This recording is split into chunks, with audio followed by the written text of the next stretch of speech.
संजय जी, नीतीश कुमार इस बार के चुनाव में, आप तो बड़े गुणा गणित और जमीनी ग्राउंड कैलकुलेशन करते हैं, जेडीयू का भविष्य क्या है?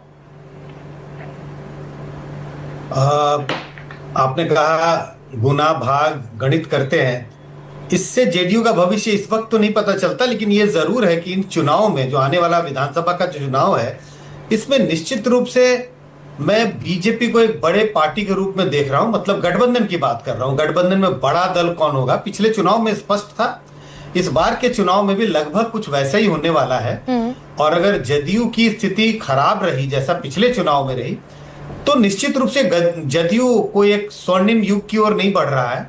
जदयू का भविष्य पे प्रश्न चिन्ह तो जरूर लगा सकता हूं इसमें। सर, ये 43 से घटेंगी या 43 से बढ़ेंगी? अब ये बता पाना बहुत मुश्किल है कि उससे नीचे चले जाएंगे, ऊपर चले जाएंगे। ये सब पहली बात इस बात पर निर्भर करेगा कि सीटें कितनी लड़ रही हैं। सीटें जितनी लड़ेंगी, उस मैं अनुपात की बात कर रहा हूं। बीजेपी का जो सक्सेस रेट होगा और जेडीयू का जो सक्सेस रेट होगा, पिछले चुनाव में भी हमने देखा और इन चुनाव में भी मुझे लगता है कि उसी तरह से बीजेपी का सक्सेस रेट बहुत अच्छा होने वाला जदयू के सक्सेस रेट से। तो क्या मजबूरी रह जाएगी सर फिर बिहार में कि नीतीश कुमार को सीएम बनाकर रखा जाए? ये भी हो सकता है चिराग पासवान, जीतन राम मांझी और जितने कॉन्स्टिट्यूएंट हैं एनडीए के, वो काफी हो गठबंधन की सरकार बनाने के लिए, बीजेपी अपना मुख्यमंत्री बना ले। अब ये तो राजनीतिक बातें हैं, ये तो चुनाव के बाद इन सब चीजों पर निर्भर करेगा। अगर ऐसी स्थिति आई कि बीजेपी के पास बहुत ज्यादा सीटें होंगी, और वो तभी निर्भर है जब वो 150 से ज्यादा 160-170 सीटें लड़ रहे होंगे, तभी ये संभव है। अगर ऐसी स्थिति आई और अगर मुझे लगता है नीतीश कुमार या उनकी पार्टी जिद पर अड़ गई कि मुख्यमंत्री हमारा ही चाहिए, तब ऐसी सूरत बन सकती है जिसकी आप चर्चा कर रहे हैं। लेकिन मुझे लगता है शुरू में तो कोशिश यही रहेगी, एनडीए ने अगर 7 चुनाव लड़ा है तो एनडीए 7 मिलकर सरकार बनाए।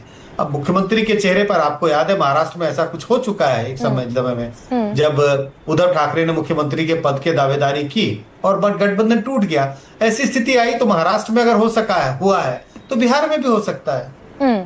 भाई, एक तरफ 75 सीटों वाली पार्टी है, एक तरफ 43 सीटों वाली पार्टी है, ये सीट शेयरिंग में भी नजर आएगा संजय जी? 243 सीटें। दावेदारी तो निश्चित होगी बीजेपी की ज्यादा, क्योंकि नॉर्मली पार्टीज के लोग जानते हैं सीट शेयरिंग का फॉर्मूला क्या होता है। पहला फॉर्मूला, आपने पिछले बार जिन सीटों पे जीत हासिल की वो सीट आपकी, और जिन सीटों पर हमने जीत हासिल की वो हमारी। इसके बाद नंबर 2 देखते हैं, रनर अप आप कहाँ रहे, हम कहाँ रहे। अगर इस फॉर्मूले को लगाएं, बिल्कुल शुद्ध फॉर्मूला लगाएंगे, तो निश्चित रूप से जेडीयू के हिस्से में कम सीटें आने की पूरी संभावना है और बीजेपी की ज्यादा सीटों पे चुनाव लड़ने की दावेदारी होगी। अच्छा सर, इसको एक बार डिकोड कीजिए ना, इस तस्वीर को भी।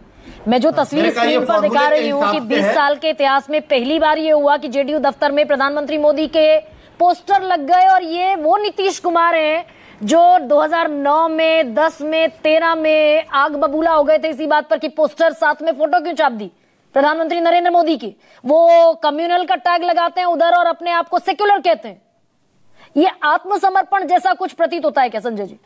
नहीं, देखिए, मुझे लगा कि मैं जो कह रहा था कि हिसाब से वो चलेगा, लेकिन इसमें राजनीति जो पॉलिटिकल एंगल है उसको ध्यान में रखा जाएगा। और मुझे मालूम है बीजेपी को ऐसा लगता है कि अकेले चुनाव लड़के वो अकेले दम पे सरकार नहीं बना सकते, इसीलिए उनको साथ लेके चलेंगे, नीतीश कुमार को साथ लेके चलेंगे।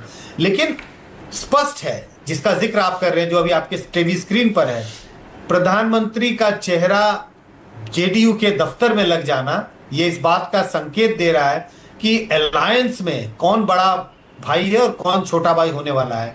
किसके चेहरे पर नीतीश कुमार का चेहरा रहेगा, लेकिन प्रधानमंत्री का चेहरा भी उतनी ही, मतलब एक तरह से बड़े तौर पे प्रधानमंत्री के चेहरे को सामने ला करके एनडीए चुनाव लड़ने की पूरी कोशिश करेगी। तो सर, रवायत बदलने की भी कोशिश है, और वो जो 20 साल का एक ट्रैक रिकॉर्ड है, इस दफा एब्सोल्यूट मुख्तलिफ। अजय जी।